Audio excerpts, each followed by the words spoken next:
hello. This is the Sharing Rail podcast, and today we have Annie Pofcher. Did I pronounce that right, Annie? Absolutely. Wonderful. Annie's a Beverly resident and a local comic for the last 9 years, Yes.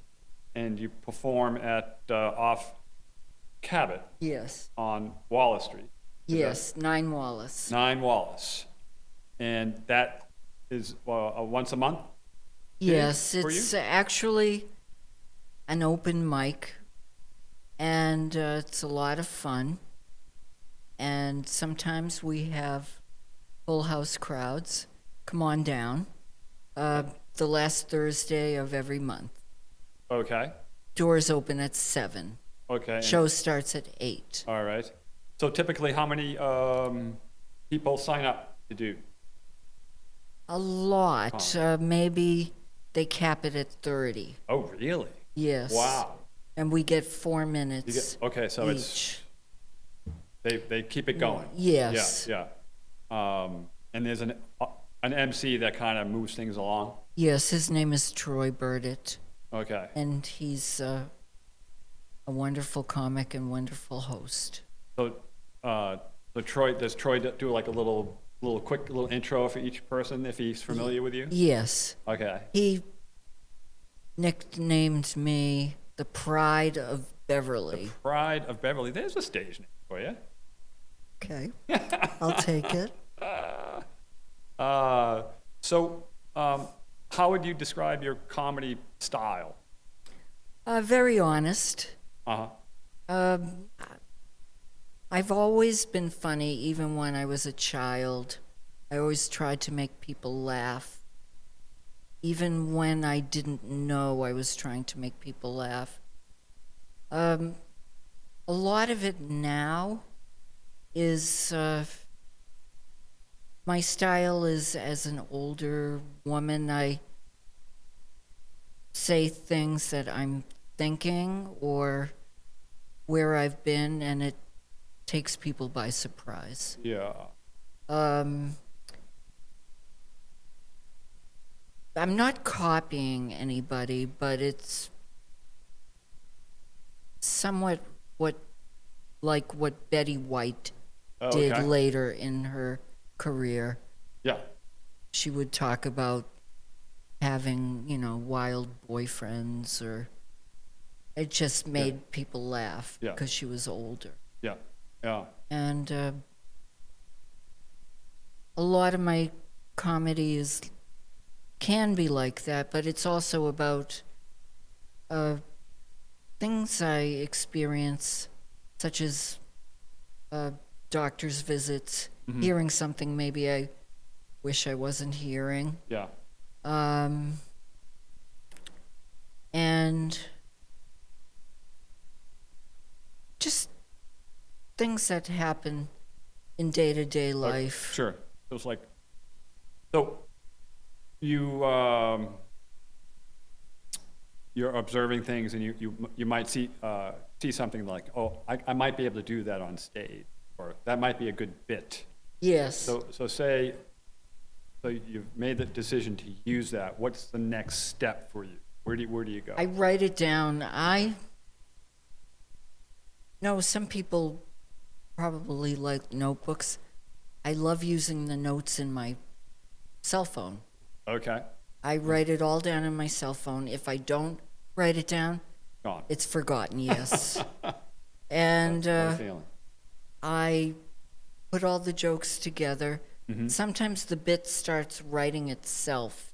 It Ah. accelerates. Yeah. And then when I have it all down, I tweak the sentence structure, Okay.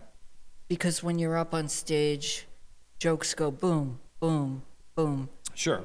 If I have any kind of fault, it's that I use too many words. Okay. So I try to trim Wait a minute. it for the most Okay. impact. So are you, when you take notes on your phone, is there a point where you go to the notebook or the computer to write it down, or you're No. editing right on the phone? I'm strictly on phone. Okay. And I'm so proud of myself.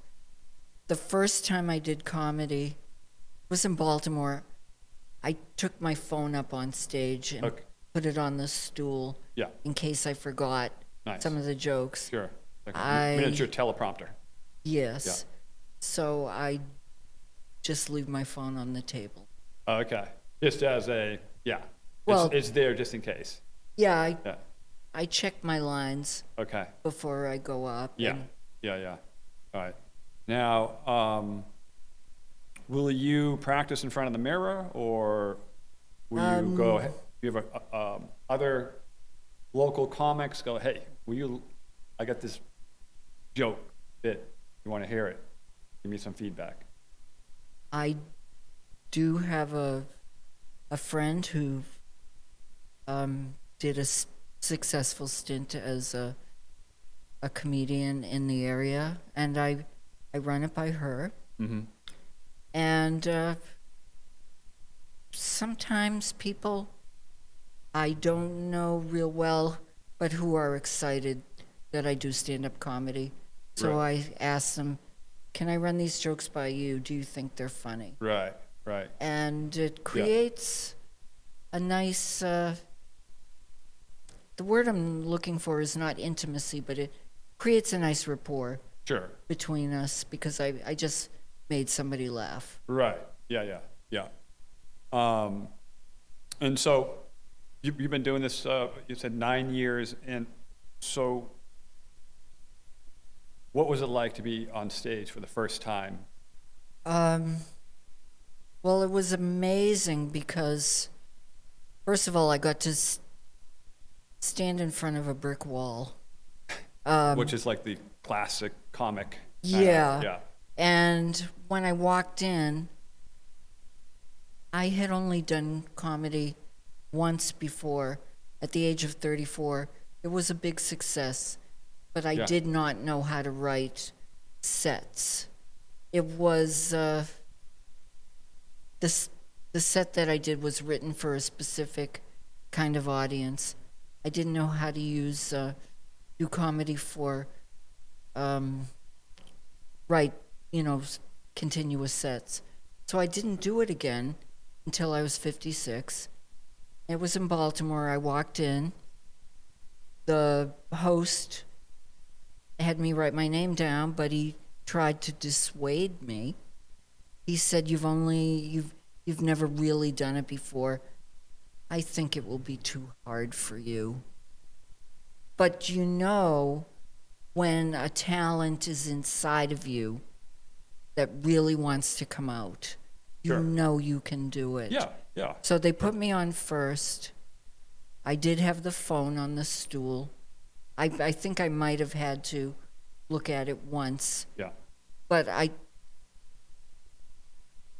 was a big success. It was well received. It was well received, and every other comedian afterwards said, Ann, you're too good. Go Right. back to Massachusetts. I mean, they I love meant it in a No, nice it's great. way, It's but a great validation of your art.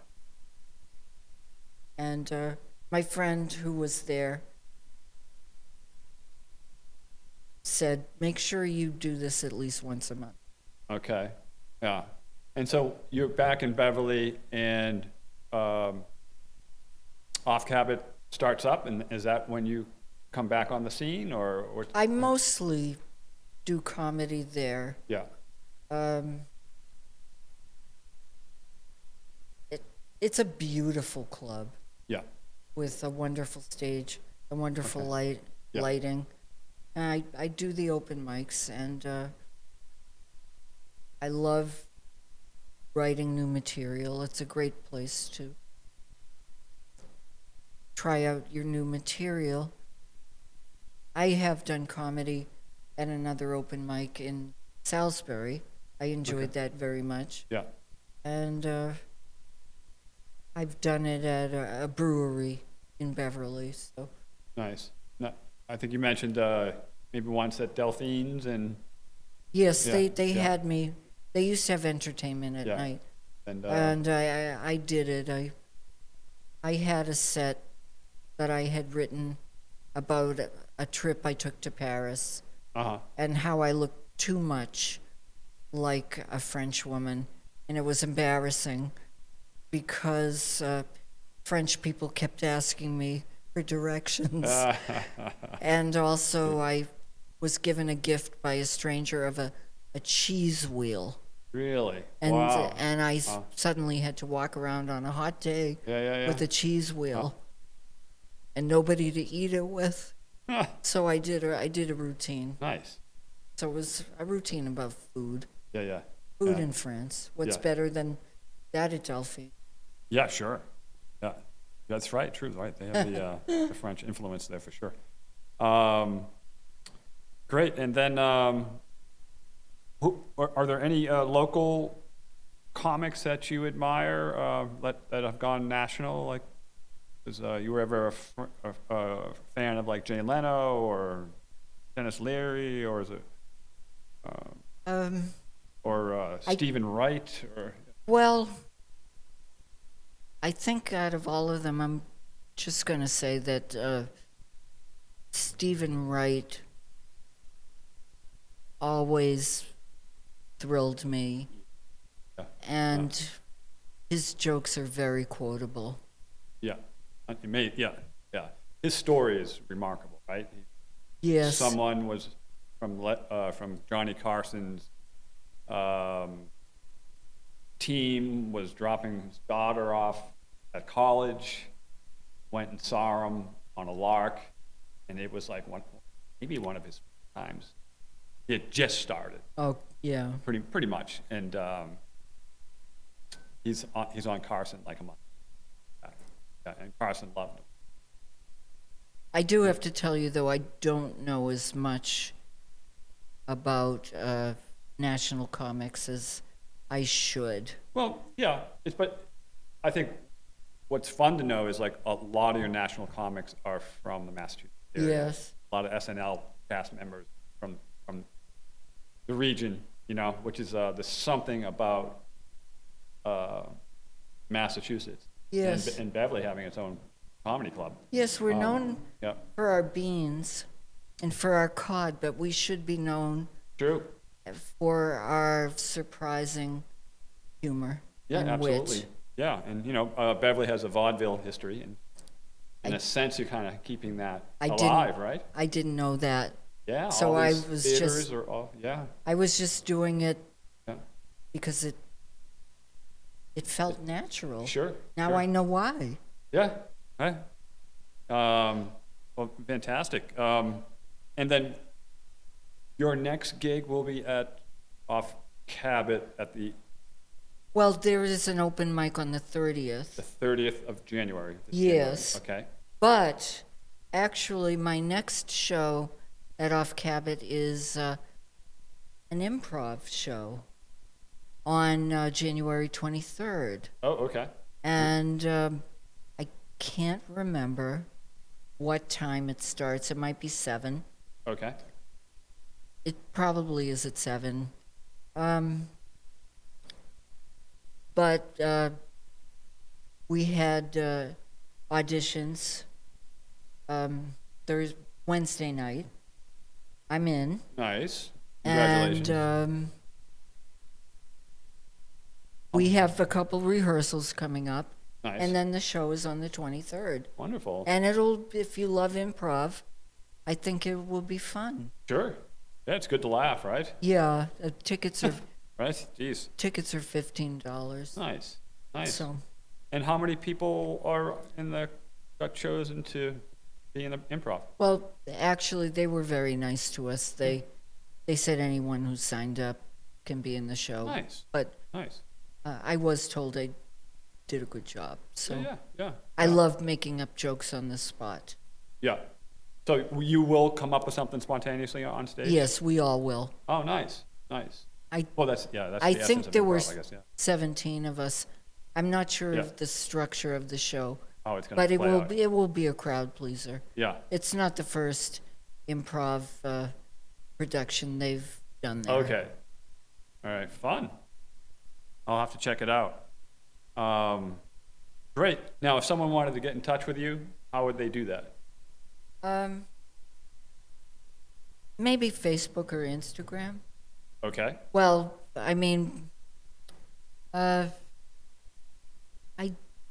I don't have a web page. Yeah, but And they I could don't know message if I you on. need one. Yeah, but Yeah. they could message you on Facebook. Definitely. And you're on Facebook as Annie Pofcher? Yes. Okay. Or Ann, actually. Or Ann with an E. Okay. And my Instagram handle is Annie Laughing. Annie laughing.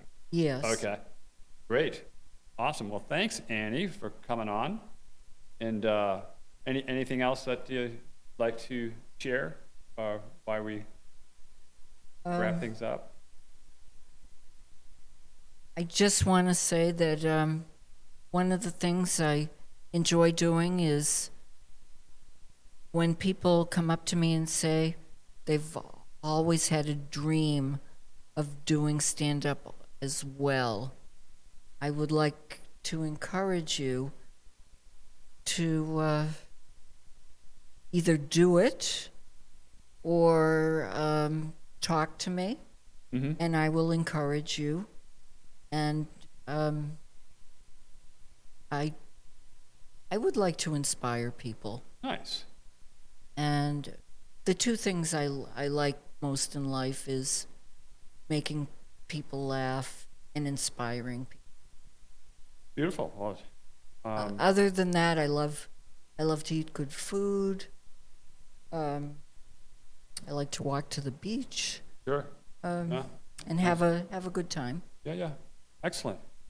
Well, thanks, Annie, for coming on, and appreciate it. And yeah, good luck with the show coming up, and that's on the 23rd at Off Habit, Yes. probably at 7 o'clock. Yes. Okay. Great. Thanks.